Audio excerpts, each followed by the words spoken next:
Hello everyone, welcome back to the channel. Imagine a world like One Piece, where the sun is not merely light, but laughter, freedom, and hope. And yet, another god exists there. Not a god who steps out from the dawn, but one who rises from layers of dark clouds. A god who does not liberate humanity with a smile, but covers the world in rain, storms, floods, and the fear of being drowned. If sun god Nika is the symbol of a new era, then what is the rain god? A savior who brings water to barren lands, or an ancient nightmare born to extinguish the fire of rebellion? In One Piece, gods are rarely just gods. They do not simply stand above the clouds and hand down blessings. More often, they are memories, fears, and desires buried deep within history.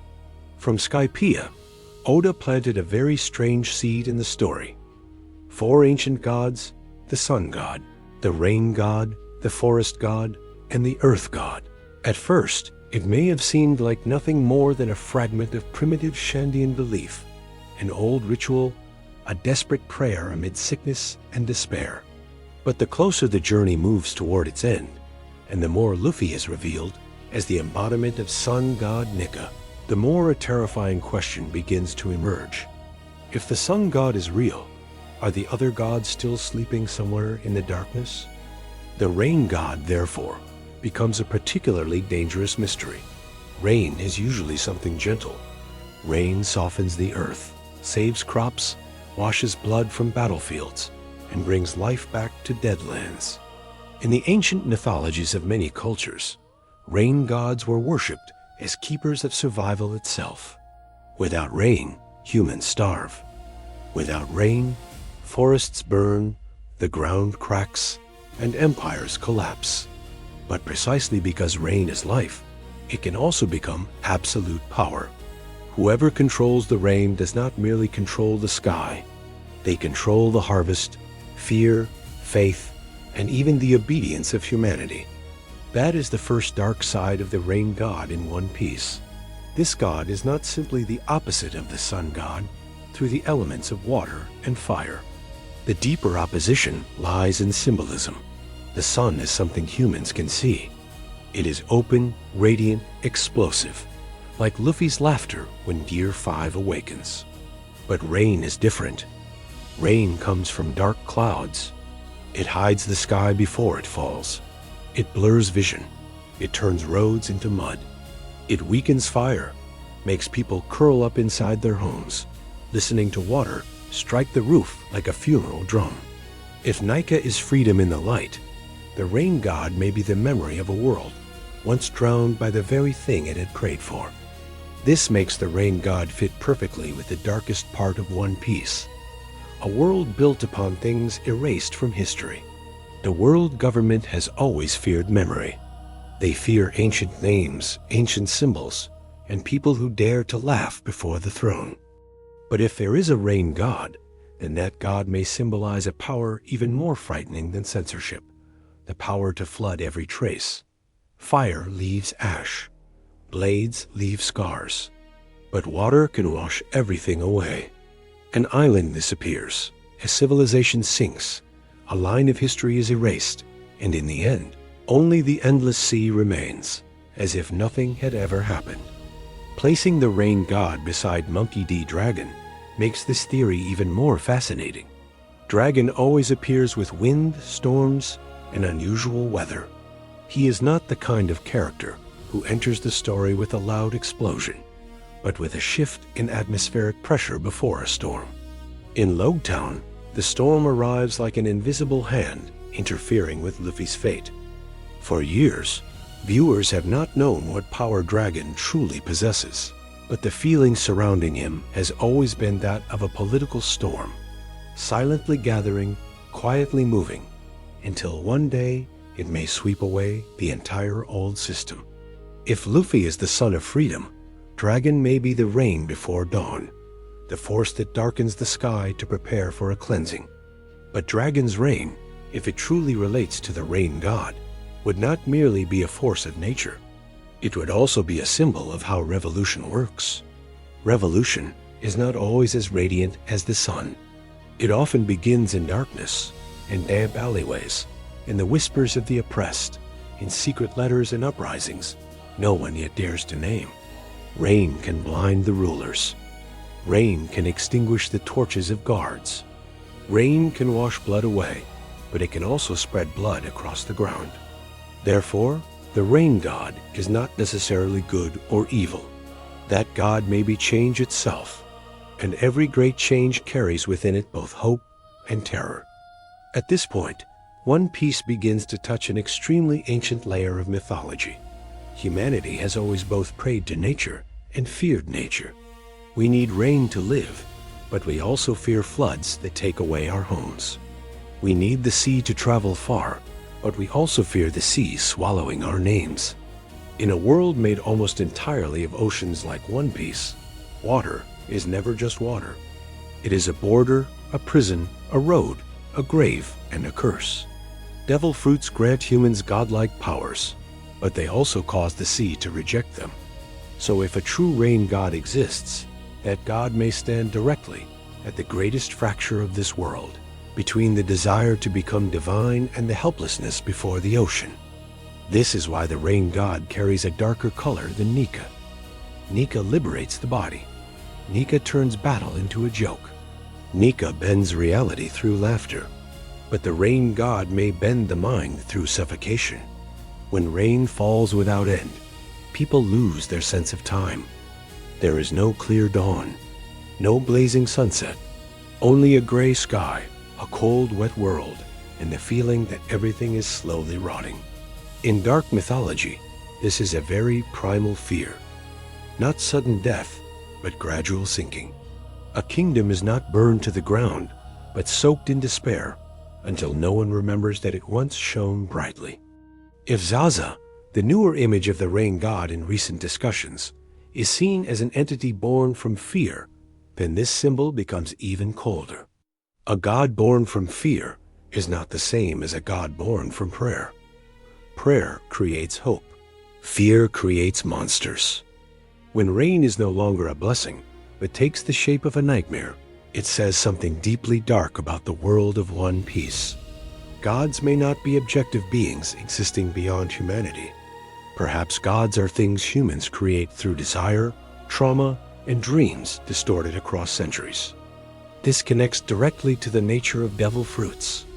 If devil fruits are the embodiment of human desires, then the gods in One Piece may be desires that have been mythologized.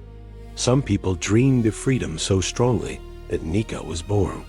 Some dreamed of surviving drought so desperately that the rain god was born. Some dreamed of controlling land, forests, seas, skies, history, and life itself. But any dream, once it falls into the hands of rulers, can be twisted. Freedom can become chaos. Rain can become flood. Earth can become a prison. Forests can become a maze. Gods are not frightening because they are too far from humanity, but because they are too similar to humanity's deepest desires. In the context of Elbaf and the final saga, the rain god may also be a warning about a war of symbols. Luffy is not merely facing stronger enemies. He is facing ideas older than kingdoms, pirates, and even the world government itself. When a story moves toward its final act, battles are no longer just about who punches harder or whose haki is stronger. They become a struggle over which symbol will define the future. Will the sun rise, or will dark clouds cover the sky? Will laughter liberate humanity, or will rain drown everything in silence? That is why the rain god becomes the perfect spiritual opponent to Nika. Nika reminds people that chains can be broken. The rain god reminds them that even after chains are broken, the world can still be washed away. A revolution may win, but what comes after? A tyrant may be overthrown, but will the new land truly bloom? Or will it only sink into another storm? This is a very mature question that One Piece increasingly asks as it moves forward. Freedom is not a simple ending. Freedom is the beginning of responsibility. And perhaps the rain god is the shadow that lies behind that dream of freedom. On a cultural level, The rain god also evokes civilizations that once depended entirely on nature. To ancient people, drought was not merely bad weather. It was the judgment of the gods. Floods were not merely natural disasters. They were wrath from the heavens. Before humans understood climate through science, they understood it through myth. They told stories of rain gods, thunder gods, water dragons, sea monsters, and beings that lived between sky and ocean. One Piece takes that ancient feeling and places it into a world where the ocean truly dominates everything. Every island is an isolated fragment of life. Every voyage is a step into the domain of something greater than humanity.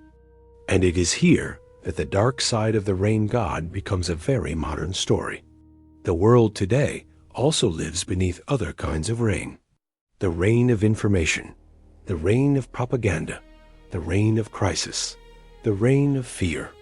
There are days when people are not defeated by one great blow, but by the feeling of being constantly covered. Bad news falls like rain. Pressure falls like rain. Systems of power do not always need to use open violence. Sometimes they only need to make the sky dark enough for people to forget that the sun ever existed. That is why the rain god, if used properly, could become one of the most terrifying symbols in One Piece. But One Piece never allows darkness to win in a simple way. In this world, rain can also be the beginning of rebirth. After the rain, the soil softens, seeds split open, things covered in dust are washed clean. A child can look up and see a rainbow.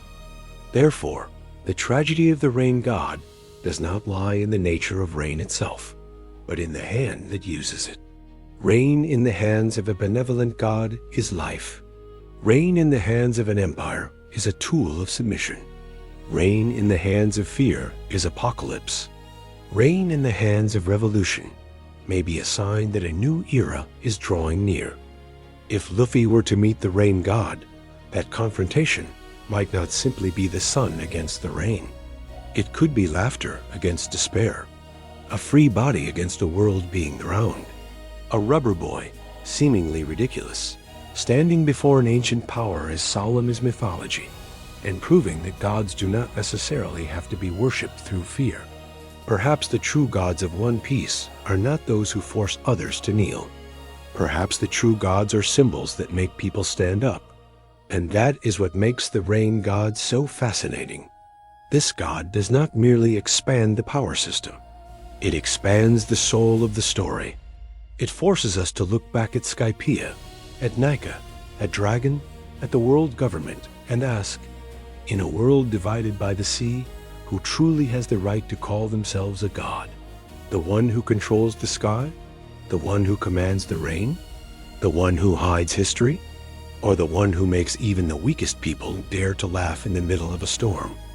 In the end, the rain god in One Piece may not be an answer, but a prophecy. When dark clouds arrive, people often think the sun has disappeared. But in truth, the sun is still there, only temporarily hidden. The question is, will the world wait for it to rise again? Or will it kneel before the rain and call its fear a god? That is the true darkness behind the rain god. Not water, not storms, not floods, but the moment humanity forgets that it once had the right to look up at the sky. Thank you all for watching today's video. If you enjoy decoding dark mythology, epic fantasy, and the hidden symbolic layers behind fictional worlds like One Piece, continue joining us in the next videos. For now, goodbye, and I'll see you again on the next journey, where we will continue stepping into the darkest, most beautiful, and most dangerous legends ever created by the human imagination.